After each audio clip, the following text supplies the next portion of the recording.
Obese. Why is it rising when more people are on diet food? More people are going to the gym ever before in America, but the obesity rate and the overweight rate keeps going up and up and up and up. Oh, listen, 50, 60 years ago, everybody working on our family farms, I've seen photos of them in old film footage. They were all super skinny, but they ate gigantic, huge piling meals. A lot of fat, a lot of beef, a lot of dairy, a lot of carbohydrates. Nobody was on diet food. There was no light beer. They were eating real beer. They weren't on aspartame and Splenda. These chemicals are being specific. And I've been in the meetings.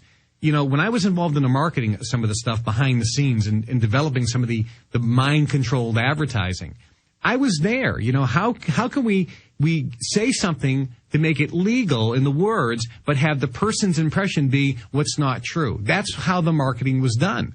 And so coming out and exposing this, that's why I'm public enemy number one to the government, especially the pharmaceutical industry. You know, when I went on Larry King, I was booked on Larry King right after I did the Today Show with Matt Lauer. I was on Matt Lauer Live. Right after I did the live show with Matt Lauer, I got a cancellation from Larry King. And Larry called me and said, I'm really sorry, and I have to tell you, I was ordered to take you off the air because CNN executives do not want you live because you won't do what we tell you to say. When I was on with Donnie Deutsch on CNBC, first thing he said, don't talk about the drug companies. I mean, so that's the problem. Well, that's like 40% of their advertising. Yeah, you can't go on there. And I've been offered deals. Just stop talking about fluoride, stop talking about the drug companies, and we'll give you a free pass. Well, I can't imagine the deals you were offered. Back when I was like on 10 radio stations in 98 and 99, I was approached by some of the biggest radio networks, and they said point blank, no more Federal Reserve, no more black helicopters, no more New World Order. You can be the next Rush Limbaugh. How does, $1 million the first year, 15 million the next sound? And I said, I can't stop talking about the truth. And now look at us all these years later. House Finance Service Committee approves bill to audit the Fed, rejecting Watt's fake alternative in the House and votes to rein in foreign currency swaps. So the beginning of the end for these people is now here. The public now looks past Republicans and Democrats, the puppets. They're now seeing the power structure. And it just shows that not selling out has now paid off for the truth and freedom. We're not winning yet, but we're beginning to get there. And what's happening is you're seeing it as well. The bigger voice you have and the more that people begin to listen to you, that's when the attacks start coming. Oh, my gosh. I've got no exaggeration over 20 attacks the last 2 days. CBS News, Jerusalem Post, George Soros, Media Matters. I mean, it's just, it's unbelievable. Correct. So when you start having an influence, that's when you get the attacks. Now, my books, 50 million copies have been sold. On TV, I have more impressions than anybody else in the last decade, even Oprah. So I'm having a huge influence. I've had over 70 million customers buy my stuff. I had 3 TV networks in Europe. I had manufacturing facilities in China. So I had a big influence, and I'm having a big influence, and that's one of the reasons why I'm the snake oil salesman. I'm the fraudster. I'm the person deceiving America. Talk about smoke and mirrors. Where are all the people that have been deceived? You know, where are all the customers? I mean, remember Dr. Phil, he wrote a book called The Ultimate Weight Loss Solution. Now, the guy's chubby. I don't know how he could write a book on the ultimate weight loss solution, but it was fraud. And what happened? The people who bought it sued him. There was a class action suit, and he settled for $10 million because he was deceiving the public. Look, you can't sell 50 million copies of a book, and if you're deceiving the public, not get sued. But regardless, it's not the government to be the arbiter. It's the lawsuits. It's not the government to be the arbiter to say, Kevin Trudeau, because I don't get all the big hubbub. I mean, I've read several of your books on cures you're not supposed to know about and things.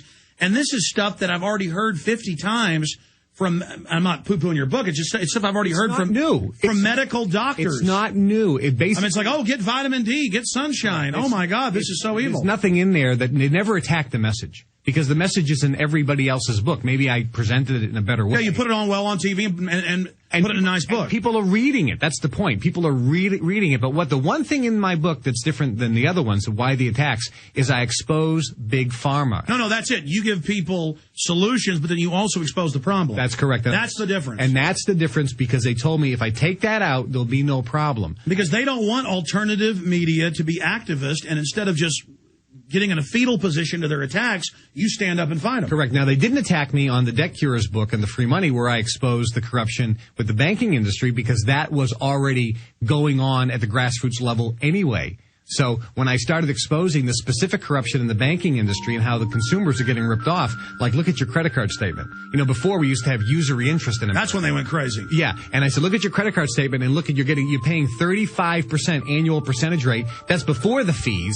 If you add the fees in, some people are paying 400, 500% interest rates.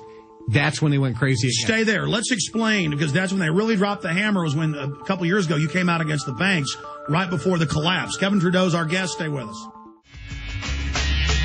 Kevin Trudeau, the evil one, according to the mainstream media, is here with us.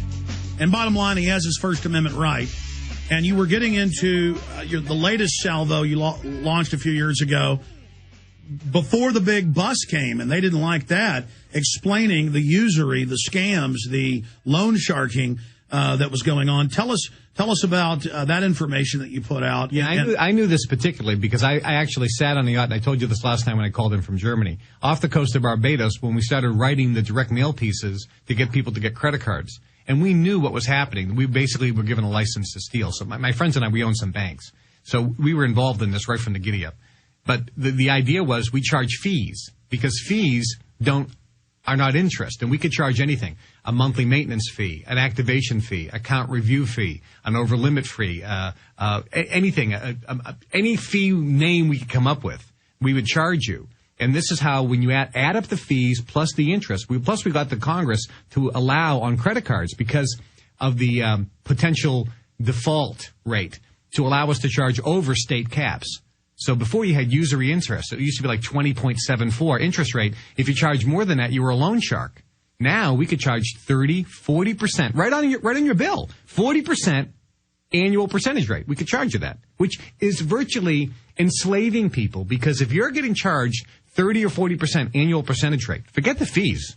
But if you just charge that, you can't pay it off if you pay your minimum balance. Just do the mathematics. It takes 30 years to pay it off. So if you have a $5,000 balance with the 40% annual percentage rate and the minimum monthlies, it takes 35 years to pay it off. You're an indentured slave. And you pay back $180,000 on your $5,000. So you wrote a book exposing that. You went on TV exposing that. Correct. And I was, of course, violently attacked. And now with the herpes cure that I'm releasing, talk about a violent attack. I mean, and then with the weight loss cure, there's 4 more drugs being approved for weight loss.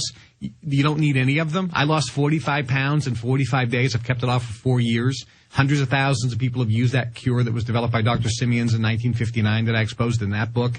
The herpes cure. You do look super healthy for 47. Thank you very much. The herpes cure that came out. And I haven't been sick in 25 years. And I haven't even taken an aspirin in 25 years. And I'm not a fanatic. I drink coffee, I have cheeseburgers and French fries. So I'm not like a tofu burger eating, raw foodist or anything.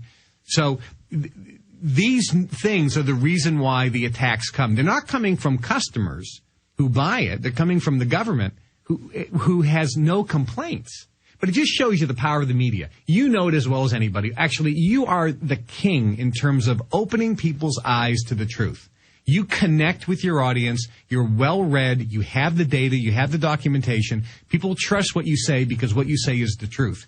And you are doing just an absolutely brilliant job of getting people to see that they are being slowly enslaved. But, Kevin, it's not that hard. I mean, here's a microcosm example, and I know you're a master of understanding psychology, so explain to myself and everybody else. What is the tactic where they say, there is no world government, Alex Jones is crazy, here's 200 articles a day announcing world government saying it's good. What is the psychological system there? What are they going for? Here's how it works. Number one, as Hitler said, a big lie repeated over and over becomes the truth. That's number one. So you have to get a big lie and you repeat it over and over. But secondly, it has to come from what's called a credible authoritative force. If you look at government buildings, you have to walk up these stairs to get to the government official. The king. It's a power. Everything is done to elicit power on the individual. And then they're up on a big dais. That's correct. Now, this is done very scientifically. And I know this because we were involved in how to get somebody to say something with higher authority so that you believe it. You know the amazing Kreskin? Yes. Okay, he's a friend of mine. That's called suggestibility. So there's a lot of ways, without putting you in a hypnotic trance, to just do something that is a suggestion where you make the person believe it, yes or no. Here's a perfect example. You go to your MD, and he gives you blood pressure medication, or he gives you high cholesterol medication. And I ask people who've read my book, why are you taking your high cholesterol medication? Because I'm following doctor's orders. I go, excuse me, I didn't know the doctor gave you orders. I thought the doctor was somebody that you hired to give their opinion. It's a priesthood. Correct. So people are brainwashed, and they go like, they snap out of the trance. They go, wait a minute, you're right. He's not giving me orders. And as you know, it's even come out now in mainstream news that statins are frying people's livers and have nothing to do with cholesterol. I explain that in my book. It's one of the biggest money-making scams at the pharmaceutical company. Have you heard where the federal government and the Japanese government want to put statins in the water? Of course, yes. Let's get them in there. And the reason is not to help you. It's to, we have to make human beings more trainable and easier to control. So how do we do it? We spray the air, we put things in the water, we get you to take drugs, and then we use television with mind control techniques to numb you down and affect it actually affects the dendrite size in the brain and the neurotransmitter activity.